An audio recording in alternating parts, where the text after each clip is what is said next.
오늘 말씀 데살로니가 전서입니다. 바울이 데살로니가 교회에 보낸 첫 번째 편지죠.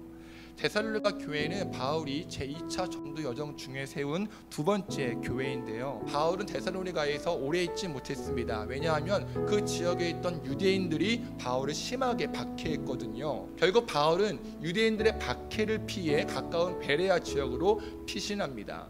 하지만 거기까지 쫓아온 유대인들이 바울을 괴롭히자 바울은 또다시 아덴 지역으로 피신할 수밖에 없었죠. 그렇게 아덴에 있던 바울은 데살로니가 교회가 너무 걱정되어서 견딜 수 없었습니다. 왜냐하면 이제 막 세워진 교회잖아요. 어린 교회입니다. 그러니 마치 어린 자녀를 두고 떠난 부모와 같이 걱정되고 염려되어서 마음이 괴로웠습니다.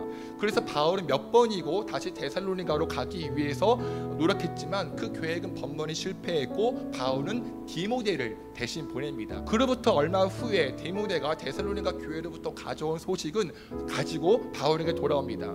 그가 가져온 소식은 전체적으로 매우 긍정적이었죠. 그들은 믿음의 역사와 사랑의 수고와 소망의 인내라는 열매를 풍성하게 맺고 있었습니다. 환난과 어려움이 있었지만 그럼에도 믿음을 꿋꿋하게 지켰고요. 이 소식을 들은 바울의 마음 어땠을까요? 감사했습니다. 안심되었고 큰 위로를 받았습니다. 하지만 데살로니가 교회에 문제가 전혀 없던 것은 아니었습니다. 바울이 그들에게 가르친 기간이 매우 짧았기 때문에 성도 간의 오해와 여러 문제가 발생한 것이죠. 특별히 오늘 말씀에서 알 수 있는 가장 큰 문제는 무엇이냐? 주님께서 재림하실 때에 다시 오실 때에 성도의 부활에 대한 문제였습니다. 이미 죽은 사람들은 과연 부활하는가? 이미 죽은 사람들은 부활해서 하나님의 그 영광에 참여할 수 있는가? 하는 물음을 가지고 있었습니다. 그럼 이 질문에 대한 대답 무엇이죠? 바울이 말합니다. 예수님께서 재림하시기 전에 죽은 사람들이 먼저 일어날 것이라고요. 그렇죠? 물론 여기서 죽은 자들은 예수님을 믿다가 죽은 성도만 해당되는 것이죠. 그들은 예수님께서 재림하실 때에 부활해서 예수님을 영접하고 영원한 생명에 참여하게 됩니다. 그리고 그 다음에 살아있는 자들이 구름 속으로 이끌려 올라가서 공중에서 주님을 영접하게 된다고 말합니다. 중요한 것은 무엇이냐? 잘 들어보세요. 예수님께서 이 땅에 다시 오시는 것은 분명한데 그 재림을 기다리는 성도의 구체적인 자세와 삶의 모습이 어때야 하는지 계속 말하고 있다는 겁니다. 자, 여러분, 저는 말씀을 묵상하면서 한 가지 발견한 것이 있어요. 바울은 예수님께서 언제 오시는지 어떻게 오시는지에 대해서는 관심이 없다는 것입니다. 그의 관심은 무엇이냐? 예수님께서 재림하실 때까지 성도는 어떻게 기다리며 살아야 구원을 받는가에 관심이 있습니다. 어떻게 기다리냐? 그러니 계속 말하죠. 거룩하게 살라고요. 하나님의 뜻은 이것이니 너희가 거룩하라고요. 곧 음란함을 버리라고요. 그런데 제 마음에 더 깊이 다가온 구조는 무엇이냐? 4장 7절 하나님이 우리를 부르심은 부정하게 하심이 아니요 거룩하게 하심이래요. 5장 9절 하나님이 우리를 세우심은 노하심에 이르게 하심이 아니요 오직 주 예수 그리스도로 말미암아 구원을 받게 하심에 있답니다. 무슨 말이죠? 하나님께서는 당신께서 만드신 피조물들이 모두 구원받기를 원하신다는 말이에요. 모두가 구원받아 영원토록 하나님 영광 안에 거하며 그분을 노래하고 그분을 예배하는 것이 하나님의 계획이며 하나님 아버지의 마음이라는 것입니다. 이를 위해서 하나밖에 없는 독생자 예수님을 십자가에 못 박혀 죽으시고 그 피로 우리를 깨끗하게 하셨다는 말씀이죠. 그러니 하나님께서 우리에게 요구하시는 거룩해라 거룩해라 너희를 음란함을 버리라 라고 하는 말은 우리는 못살게 굴려고 귀찮게 하려고 하는 것이 아니라 나를 향하신 하나님 아버지의 극진하신 사랑임을 믿으시기 바랍니다. 그런데 여러분, 제가 이 말씀이 더 절절하게 느껴진 이유가 무엇이냐? 내가 너를 불렀어, 내가 너를 세웠어 라고 하는 하나님의 외침이 점점 희미해지고 있는 것만 같았거든요. 세상 사람들은 점점 더 거룩함을 상실합니다. 믿는 사람들조차 세상 사람들과 구별되지 않는 그런 인생을 살아가요. 나라밥을 통해 잠깐 언급했지만 성적 순결은 시대착오적인 문화로만 여깁니다. 교회 따위를 왜 다녀? 하나님 왜 믿어? 그냥 인생을 즐겨 네가 하고 싶은 대로 해 라고 하는 사람들의 조롱 섞인 비난과 거짓된 위로 속에서 과연 거룩함을 요구하시는 하나님의 외침이 들리기나 할까 하는 안타까움이 들더라고요. 모두가 구원받길 원하시는 하나님 아버지의 마음에 관심이 없어요. 사랑하는 여러분, 주님께서 말씀하십니다. 우리는 어둠에 속한 자들이 아니라고요. 언제 예수님이 오실지 몰라서 두려워하거나 불안해하는 자들이 아니라고요. 예수님의 재림을 도둑을 맞이하듯이, 임신한 여자의 해산의 고통을 맞이하듯이 갑작스럽게 맞이하는 자들이 아니라고요. 주님의 재림에는 관심이 없고 술에만, 자기 쾌락에만 취하는 사람들이 아닙니다. 우린 누구냐? 하나님 자녀입니다. 빛의 자녀예요. 우리는 언제 예수님이 오셔도 기쁨으로 맞이할 수 있는 자들입니다. 이 세상에서의 죽음이 끝이 아니라 영원한 생명을 소망하는 자들입니다. 그러니 예수님의 재림을 두려워하거나 불안해하지 않습니다. 그때와 시기에 관심을 두지 않고 내가 살아가는 하루하루를 거룩과 사랑과 믿음과 소망으로 살아가는 것에 관심을 둡니다. 하나님의 부르심에 합당하게, 하나님의 세우심에 마땅하게 살아갑니다. 이 땅에서 천국을 살아가는 훈련합니다. 천국의 기쁨을 앞당겨 살아갑니다. 넘어지고 울고 쓰러지고 좌절해도 우리가 다시 일어날 수 있는 이유, 또다시 거룩하게 살려고 애쓰는 이유, 천국에 대한 소망이 있기 때문입니다. 아멘이신가요? 이것이 우리의 정체성임을 믿으시기 바랍니다.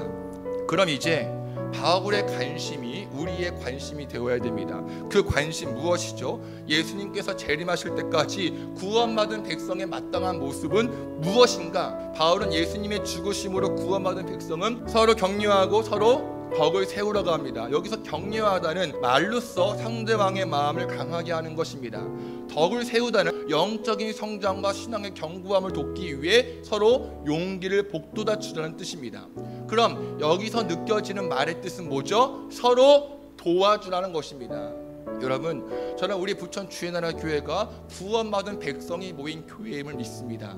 그렇다면 우리는 예수님 다시 오실 때까지, 재림하실 때까지 구원받은 백성답게 살아야 됩니다. 하지만 때론 우리가 그렇게 살지 못할 때가 있잖아요. 그렇죠? 정신 못 차릴 때가 있고 죄 가운데 거할 때도 있고요. 그럼 함께 구원받은 공동체는 어떻게 해야 돼요? 그냥 놔둬요? 내 신앙만 지키면 되나요? 바울은 그러지 말라는 겁니다. 14절 보세요. 무질서게 사는 사람을 훈계하랍니다. 마음이 약한 사람을 격려하랍니다. 힘이 없는 사람을 도와주고 모든 사람에게 오래 참으라고 합니다. 이것이 구원받은 공동체의 마땅한 역할이라는 것이죠.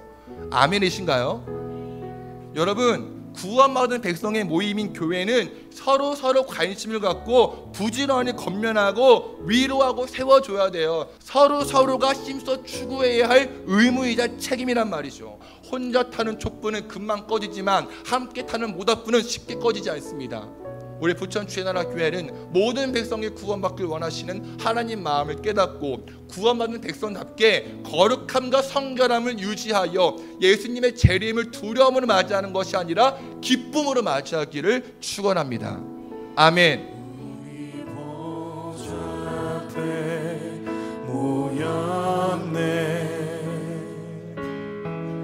함께 주를 찬양하며 하나님의 사랑 그 아들 주셨네. 그의 피로 우리 구원받았네. 십자가에서 쏟으신 그 사랑 강같이 온 땅에 나라와 족속 백성만 원해서 구원받고 주 경배 드리네. 구원하심이 보좌에 앉으신 우리 하나님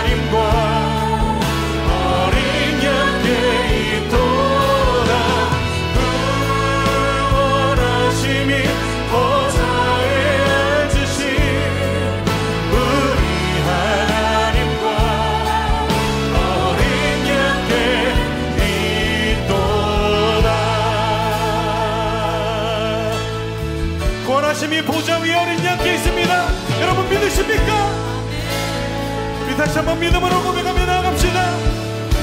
우리 보좌 앞에 모였네. 함께 주를 찬양하며 하나님의 사랑 그 아들 주셨네. 그의 피로 우린 구원받았네. 십자가에서 손을 지신 그 사랑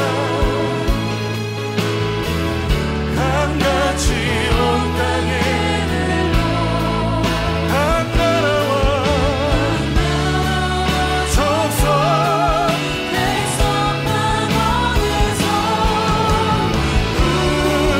구원받고 경배드리네.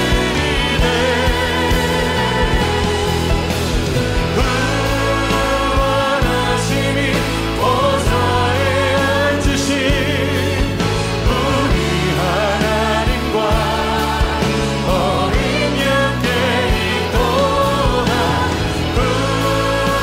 구원하심이 보좌에 앉으신 우리 그렇습니다. 그 구원하심으로 우리를 부르신 주 영광을 받으시옵소서. 구원하심이 구원하심이 보좌에 앉으신 우리 하나님과 어린 양께 있도다. 구원하심이 보좌에 앉으신